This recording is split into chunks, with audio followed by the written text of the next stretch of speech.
unaha gyud ang Ginoo. Amen. Ayaw unaha ang mga butang, unaha ang Ginoo aron may kahayag ka. Kay kung dili nimo una ang Ginoo, pareho ra gyud sa Tower of Babel nga mga tao. Nga giuna nila tukod ang tower nga way Ginoo. So ang ending, ang katong kasamok o kalibog nilang di sila magkasinabtanay, moto'y kangit-ngit nila. Ngawa na human ang ilang dakong pangandoy.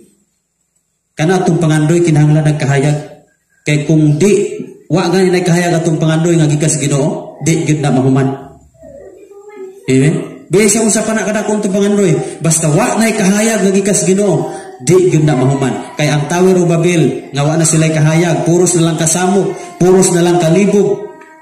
Wa gyud na human ang ilang dakong pangandoy. Kay wa may kahayag. Igsuon ko sa Ginoo, dapat unahon nato ang Ginoo. Doon na gyud tay